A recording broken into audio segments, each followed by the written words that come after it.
Today's episode is going to be fun. We're going to talk about the immune system and inflammation. I'll see you inside. So, inflammation can actually be both mechanically stimulated, such as a cut or a burn, or endogenously stimulated by the immune system to respond to a foreign molecule. Damaging something will result in inflammation, but inflammation can also be created inside of the body so that we can actually locate a pathogen or virus and destroy it. As I said on a previous episode, inflammation is kind of like putting yellow tape around a crime scene so you know exactly where the crime scene occurred. This inflammation is like almost putting yellow tape up around a specific area of cells so we know exactly where the pathogen is located or exactly where the damage has occurred. And inflammation is necessary to detect, fight, and destroy potentially harmful molecules, and it is also necessary to repair. Moreover, the inflammatory response can actually lead to the formation of stronger mechanisms to combat a virus or bacteria, such as antibodies. And in the case of exercise, inflammation with sufficient recovery can lead to the process of creating stronger mechanisms to produce force, such as increasing our muscle mass. By and large, inflammation begins with the activation of a specific cell type called a mast cell. And a mast cell is an immune cell that is found under the skin near blood vessels and other vital areas. They are located in what's referred to as the interstitial area, and this is simply just the fluid-filled area underneath the skin and around the blood vessels and other organs. And a mast cell in the interstitial area is used for a few different things. It can actually respond to damaged tissue like a cut or a burn, or respond to pathogens within the interstitial space. And pathogens are simply just molecules that should not be in this interstitial space. It can really be anything. Even to some extent, a food can become a pathogen because food should technically be inside of the gut. And if it is able to leak out of the gut and get into this interstitial space or into the bloodstream, then we actually will mount an immune response to it. And I hope to actually discuss this further in a later episode. But it is important to know that anything in the interstitial space that should not technically be there is a pathogen, whether it be an allergen, a bacteria, or an undigested food. And the mast cell contains what are referred to as histamine granules, which are the most prominent and most important inflammatory mediator. And when I say inflammatory mediator, this is just a broad definition for any molecule that causes what is commonly referred to as an inflammatory response. And with that being said, inflammation is not technically a step-by-step process. Rather, it's a cascade of events that occur simultaneously. And the process actually begins when a pathogen is recognized by this mast cell. Now, when the mast cell recognizes these pathogens, it produces histamine granules and other granules, such as leukotrienes and prostaglandins. And in addition to mast cells, if a tissue is actually damaged, such as in the case of a cut or a burn, these granules can be produced naturally. And this is because in the membranes of our cells, we have phospholipids, and there's an enzyme called phospholipase A2 or PLA2. And typically, PLA2 is just sitting there dormant on the bilayer of a cell. But when the phospholipid is actually damaged, it turns into what is called arachidonic acid. And interestingly, we have enzymes called the COX-1 and COX-2 enzymes, and they turn this arachidonic acid into COX-1 and COX-2, and these molecules are also known as a leukotriene or a prostaglandin. So this is simply creating the same response as a mast cell from mechanical damage instead of using a mast cell to respond to a pathogen. And now these inflammatory mediators will just alter the state of what are called endothelial cells, which are the cells that line the blood vessel. And the way that they alter their structure and function allow for fluid and immune cells within the bloodstream to move into this interstitial space. And this is where we get the symptoms of inflammation. We'll first start with swelling. So the granules will bind to receptors on endothelial cells and cause the cell to actually contract. And the result is the formation of actual small gaps in between these endothelial cells. You see, typically, these cells are really tightly held together so that this fluid does not permeate through them. And when they contract, they actually allow immune cells to go from the blood vessels into the interstitial space. And the plasma within the blood vessels, which is simply just the blood, can leave the blood vessels and travel into the interstitial space between the skin and the blood vessel. And this is what causes swelling. This is simply just changing where the fluid is located from being inside of the bloodstream to being inside this interstitial space pushing against the skin. And now the next symptom is actually pain, which is very interesting. So when this fluid builds up, it will actually put pressure on a pain receptor referred to as a nociceptor. And the nociceptor will actually respond by causing us to feel pain because the fluid that is built up underneath the skin is now putting pressure on the receptor, in essence, just turning it on. And the next symptom is going to be heat and redness. So these inflammatory mediators also bind onto smooth muscle cells, and this causes them to relax. And the result is vasodilation of the blood vessels, simply the relaxation of our blood vessels, which will actually reduce our blood pressure and allow for more blood flow to the specific site of inflammation. So because we have these gaps in between the endothelial cells and we have low blood pressure, the blood has more time to go from the blood vessels underneath the skin into the interstitial space. And blood itself is actually warming, and it's referred to as being thermogenic. Therefore, the area begins to actually heat up. And the reason it turns red is simply because there's an accumulation of the red blood.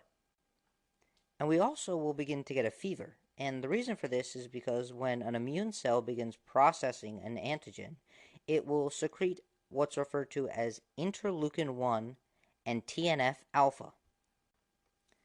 These two factors actually increase the expression of what are called selectin proteins. And these proteins are almost like catchers, and they'll grab immune cells and shuttle them into the space where they're needed. So interleukin 1 and TNF alpha will stimulate the production of PGE2 inside of the brain. And through a series of mechanisms, this PGE2 will actually increase our body temperature and lead to a fever. And now this is important because a fever increases our metabolic rate and will actually stimulate more activity and function of the immune system and allow us to fight a pathogen at a much greater rate. And when these symptoms arise, it actually means that we have mounted this inflammatory response to signal to us where the pathogen is located, and we have started to destroy and terminate the pathogen. And we can use the presence of these symptoms to determine whether or not we are still fighting against a pathogen or if we have completely cleared it. So when we have inflammation at this specific site, it actually stimulates these P-selectins that I mentioned, and they kind of travel to the surface of the endothelial cell and expose themselves to the bloodstream. And within the bloodstream, we have a bunch of immune cells, and these P-selectins almost grab these immune cells out of our bloodstream and shuttle them into the site of inflammation to fight off the pathogen. And the other thing that these mediators do is they actually have a receptor on the immune cell. And what's interesting is they only will bind to a specific side of the receptor. And the reason this is important is because whatever side they bind to will actually pull the immune cell to that location.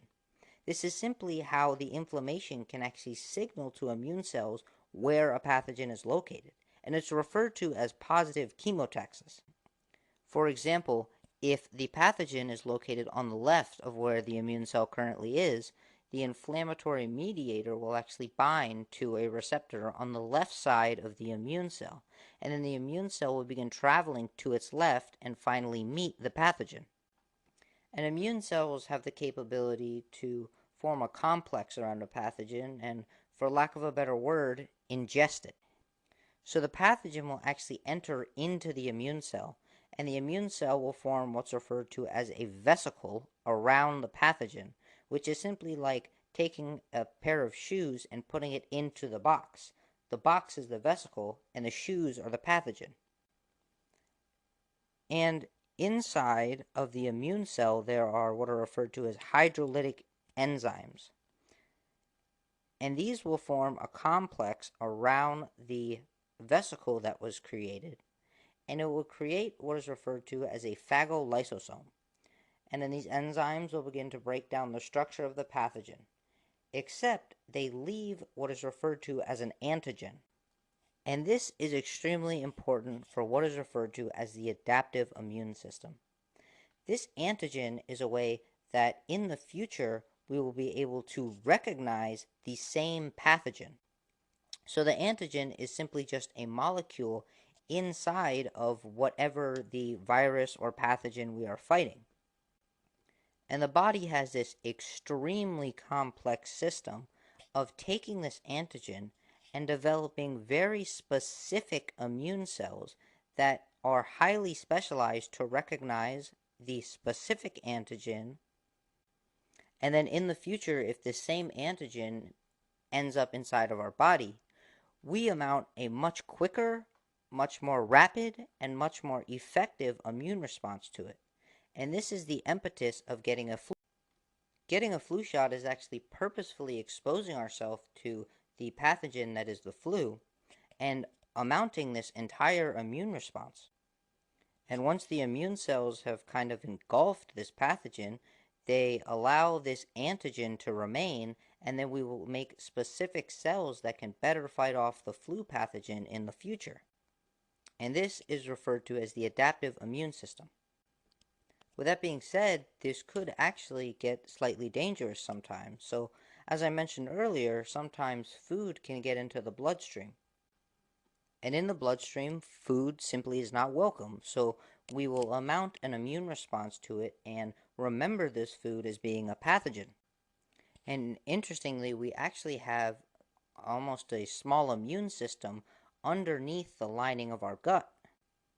And the reason for this is because we actually ingest bacteria on a daily basis within the food that we eat. And this immune system is able to fight off any residual bacteria that isn't killed in the extremely acidic environment of the stomach. And the stomach acidity is typically used for bacteria and breaking down proteins, but a lot of molecules get past this acidic stomach.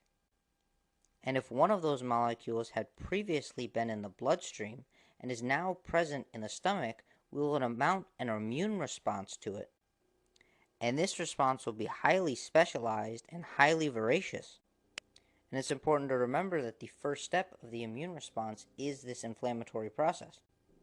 Therefore, if we begin to develop inflammation after eating a specific food, it could be because we have an issue with our intestinal barrier, and at some point this food actually got out or escaped the intestine and made it into the bloodstream.